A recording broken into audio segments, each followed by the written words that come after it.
प्रस्तुति आज 9 सितंबर 2021 की बाबा की मुरली। मीठे बच्चे, तुम सेंसिबल बने हो तो कमाई का बहुत बहुत शौक रहना चाहिए। धंधे आदि से भी समय निकाल बाप को याद करो तो कमाई होती रहेगी। प्रश्न, तुम बच्चों को अभी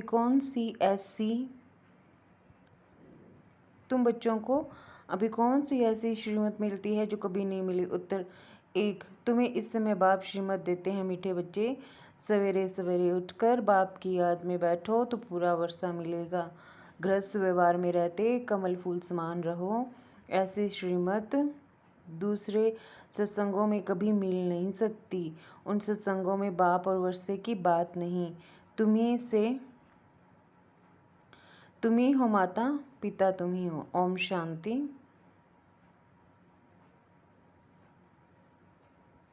इस भारत में खास और सारी दुनिया में आम अनेक प्रकार के सत्संग होते हैं। ऐसे कोई भी सत्संग या चर्च या मंदिर नहीं होंगे जहाँ मनुष्यों की बुद्धि में हो कि हम ये वर्षा पा रहे हैं। यहाँ तुम बच्चे बैठे हो, सभी सेंटर्स में अपने बेहद की बाप की याद में बैठे हैं, इस विचार से कि हम अपने बाप से सुख धाम का वर्षा पा रहे हैं।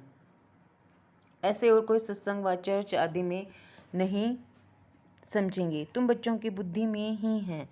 तुम बच्चे जानते हो कि हम बेहद के बाप की याद में बैठे हैं। नई दुनिया स्वर्ग का वर्षा ले रहे हैं।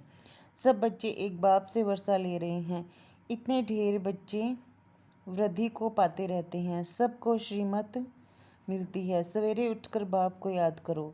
हम बाबा से ये वर्षा लेने वाले हैं। हम उस बाप के बने हैं। आत्मा को पहचान मिली है। बाप डायरेक्शन देते हैं, मुझे याद करो। और गृहस्थ व्यवहार में रहते हुए कमल फूल समान पवित्र हो। सबको यहाँ आकर बैठना तो नहीं है। स्कूल में पढ़कर फिर अपने अपने घर चले जाते हैं। हर एक बच्चा अपने टीचर से वर्षा पा सकता है। यह भी ऐसे ही है। रोज पढ़कर फिर घर में जाकर भल धंधा आदि करो। तुम गृहस्थ व्यवहार में भी हो और फिर स्टूडेंट भी हो। गृहस्थ व्यवहार में रहते कमल फूल समान रहना है। ऐसे कोई सन्यासी आदि नहीं कहते। यहाँ तुम प्रैक्टिकल में बैठे हो। गृहस्थ व्यवहार में रहते पवित्र बनते हो। पवित्र बनकर परम पिता परमात्मा को दूसरे कोई याद नहीं करते हैं। भल गीता सुनते हैं, पढ़ते हैं, परंतु याद तो नहीं करते हैं ना। कथनी और करनी में फ़र्क है। तुम जानते हो हमारा बाप नॉलेजफुल है। उसमें सारे ड्रामा चक्र की नॉलेज है। अभी हमको भी नॉलेज मिल रही है। यह चक्र बड़ा अच्छा है। यह पुरुषोत्तम युग होने के कारण तुम्हारा यह जन्म भी पुरुषोत्तम है। एक्स्ट्रा मास होता है ना। तुम बच्चे जानते हो कि हम बरोबर बाप से पुरुषोत्तम बन रहे हैं। मर्यादा पुरुषोत्तम हम फिर से बन रहे हैं। फिर 84 का चक्कर खाया। ये बुद्धि में ज्ञान है और कोई सत्संग में ये नहीं समझाते हैं। तुम समझते हो हमको यह बनना है। बनाने वाला एक ही बाप है। इन लक्ष्मी नारायण के चित्र पर तुम अच्छी रीति समझा सकते हो। बरोबर ब्रह्मा द्वारा योग बल से इन्होंने यह पद पाया है। ऐसी बुद्धि में इमर्ज करना चाहिए। ब्रह्मा सरस्वती लक्ष्मी नारायण के 2 रूप भी दिखाए हैं। ब्रह्मा सरस्वती फिर प्रजा भी दिखानी पड़े। हर एक बात पर अच्छी रीति विचार करना चाहिए। बाप कहते हैं मुझे याद करो। ब्रह्मा को भी कहते हैं मुझे याद करो, तो यह बनेंगे। गोया ब्रह्मा मुख वंशावली सबको कहा मुझे याद करो। कैसे याद करना है यह भी बुद्धि में है। चित्र भी सामने खड़े रखे हैं। इन पर समझाना बड़ा सहज है। बाप का परिचय देना है। प्रदर्शनी में भी इस पर समझाओ। यह निश्चय बैठता है कि बरोबर यह है सबका बेहद का बाप है। इस हिसाब से हमें बेहद का वर्षा मिलना चाहिए ना। हम निराकारी आत्माएं तो भाई भाई हैं। जब साकार में आए तो भाई बहन बने, तब पढ़ सकें। भाई बहन बनेंगे ही ब्रह्मा के बच्चे। वर्षा बाप से मिलता है, यह बुद्धि में बिठाना है। कोई को भी समझाओ, पहले बाप का परिचय दो। हम ब्रदरहुड है, सर्वव्यापी कहने से फादरहुड हो जाता है। फादरहुड को वर्षा कहाँ से मिलेगा? फादर फादर कहते गिरते आए हैं, वर्षा कुछ भी नहीं। अभी ब्रदरहुड समझने से ही वर्षा मिलेगा। तो उस पर अच्छी रीति समझाने से बुद्धि में जो अष्ट देवताएं आदि बैठे हुए हैं वह सब निकल जाएंगे। बोलो, दो बाप हैं। रूहानी बाप जिससे स्वर्ग की सदगति होती है, वही सुख शांति का वर्षा देते हैं, सब सुखी हो जाते हैं।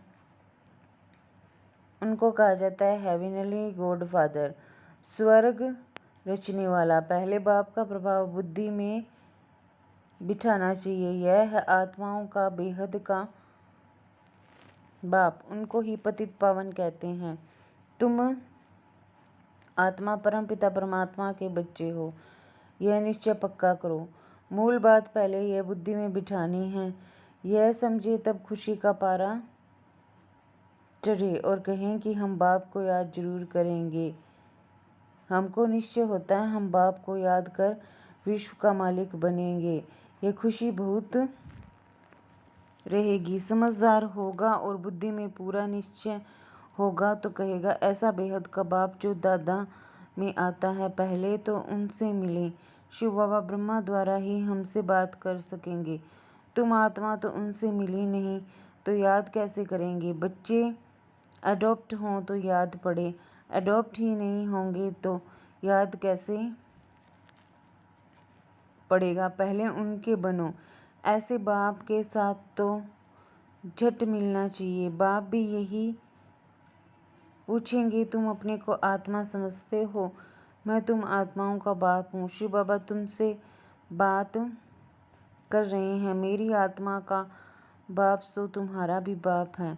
वह पूछते हैं, तुमको निश्चय है कि सब आत्माओं का बाप बरोबर एक ही है? वही वर्षा देंगे। पवित्र भी बनना है, सिवाय उनके और सब भूल जाना है। तुम आत्मा घर से नंगी आई थी ना, कोई भी देह संबंध नहीं था। आत्मा जब शरीर में प्रवेश करे, बड़ी हो, तब उनको समझाया जाता है कि ये तुम्हारा बाबा है, ये फलाना है। आत्मा तो सब संबंधों से न्यारी है। आत्मा चली जाती है तो कहा जाता है,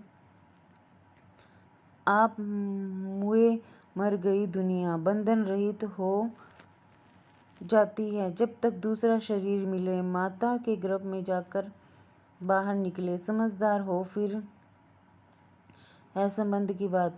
तो यहाँ भी तुम बच्चों को समझाना है, जीते जी सब कुछ भूल जाना है, एक बाप को याद करना है। यह है अव्यभिचारी याद, इसको ही योग कहा जाता है। यहाँ तो मनुष्यों को अनेकों की याद रहती है, तुम्हारी है अव्यभिचारी याद। आत्मा जानती है कि यह सब शरीर के संबंध खत्म हो जाने हैं। हमारा संबंध एक बाप के साथ है। बाप को जितना याद करेंगे विक्रम विनाश होंगे। ऐसे भी नहीं कि मित्र संबंधियों को याद करने से कोई विक्रम बनेंगे। नहीं, विक्रम तब बनेंगे जब ऐसा कोई रॉन्ग कर्म करेंगे। बाकी और कोई को याद करने से विक्रम नहीं बनेंगे। हाँ, टाइम वेस्ट जरूर होगा। एक बाप को याद करने से विक्रम विनाश होते हैं। यह युक्ति है पाप कटने की।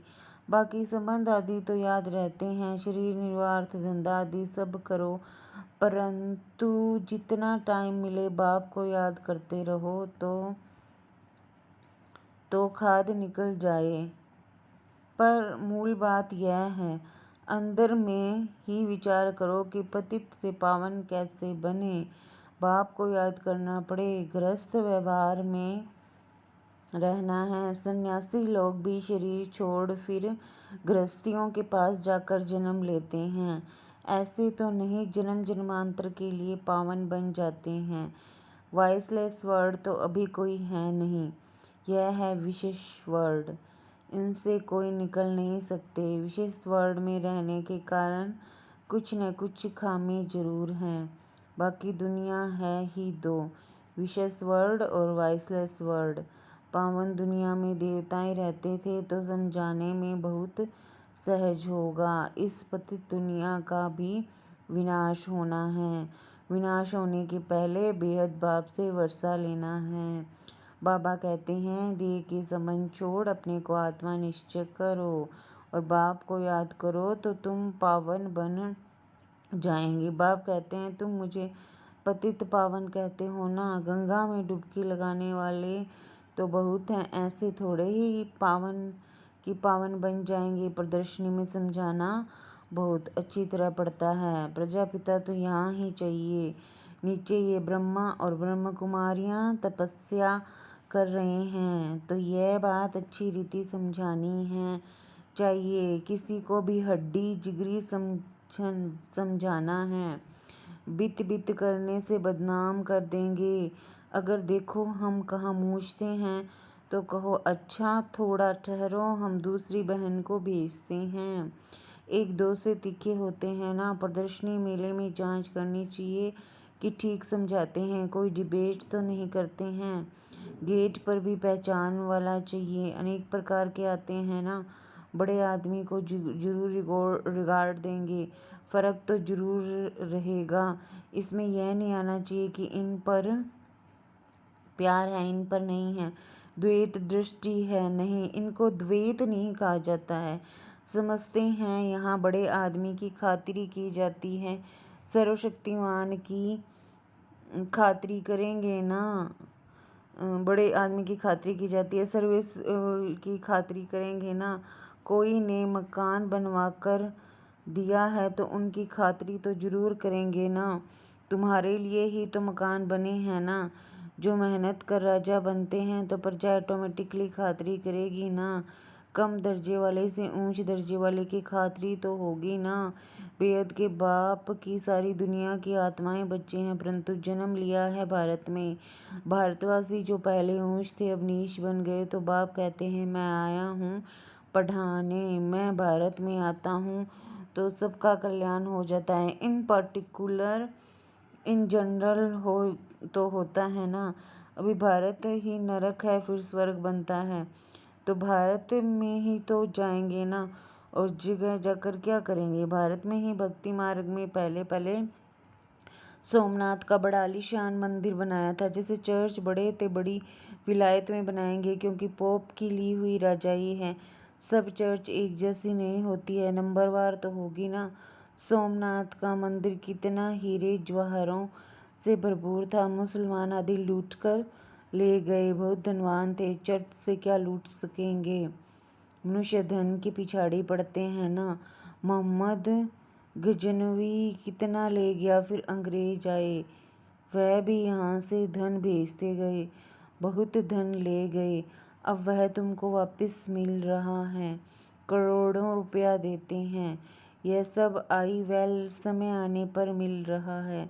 हिसाब न मिले तो आई वेल कैसे चले?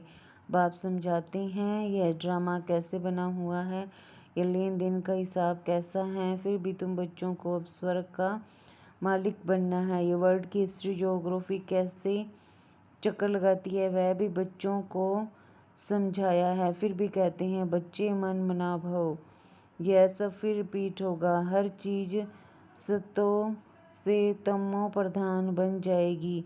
दिन में धंधा दौरी आदि करते हो वह टाइम छोड़ो, बाकी जितना टाइम मिले मुझे याद करो। धंधे आदि में भी कभी कभी टाइम मिलता है। कईयों की ऐसी सर्विस रहती है सिर्फ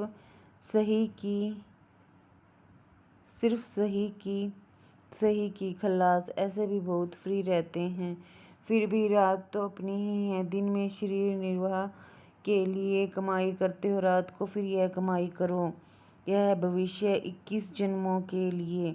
कहा जाता है एक घड़ी आधी घड़ी। जितना हो सके बाप की याद में रहो तो तुम्हारी बहुत कमाई होगी। सेंसिबल जो होगा वह समझेगा कि बरोबर बहुत कमाई कर सकते हैं। कोई चार्ट भी लिखते हैं, हमने इतना समय याद किया। अज्ञान काल में कोई अपनी दिनचर्या लिखते हैं। तुम भी चार्ट लिखेंगे तो टेंशन रहेगा। कोई टाइम वेस्ट तो नहीं होता है। कोई विक्रम तो नहीं किया? अच्छा। मीठे मीठे सिकिल दे बच्चों प्रति माता पिता बाप दादा का याद प्यार और गुड मॉर्निंग। रूहानी बाप की रूहानी बच्चों को नमस्ते। हम सब रूहानी बच्चों की रूहानी माता पिता बाप दादा को याद प्यार गुड मॉर्निंग नमस्ते ओम शांति। शुक्रिया बाबा शुक्रिया। धारणा के लिए मुख्य सार। धारणा के लिए मुख्य सार है, किसी भी देहधारी को याद कर अपना टाइम वेस्ट नहीं करना। ऐसा कोई रंग क्रम न हो जाए जो विक्रम बन जाए। जीते जी सब कुछ भूल एक बाप को याद करना है। शरीर निर्वार्थ कर्म भी करना है, साथ साथ सेंसिबल बन रात में भी जाकर यह अविनाशी कमाई करनी है। याद का चार्ट रखना है। वरदान है, बेहद की वैराग्य वृत्ति द्वारा नष्टो मोह स्मृति स्वरूप बनने वाले अचल अडोल भव। बेहद की वैराग्य वृत्ति द्वारा नष्टो मोह स्मृति स्वरूप बनने वाले अचल अडोल भव।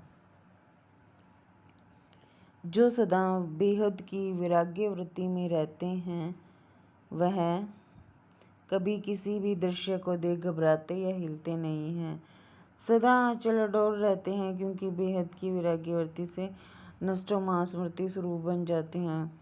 अगर थोड़ा कुछ देखकर अंश मात्र भी हलचल होगी या मोह उत्पन्न होता है तो अंगद के समान अचल अडोल नहीं कहेंगे। बेहद की वैराग्य वृत्ति में गंभीरता के साथ रमणीकता भी समाई हुई है। स्लोगन है, राज्य अधिकारी के साथ साथ बेहद के वैरागी बनकर रहना यही राजऋषि की निशानी है। राज्य अधिकारी के साथ साथ बेहद के वैरागी बनकर रहना यही राजऋषि की निशानी है। अच्छा, ओम शांति।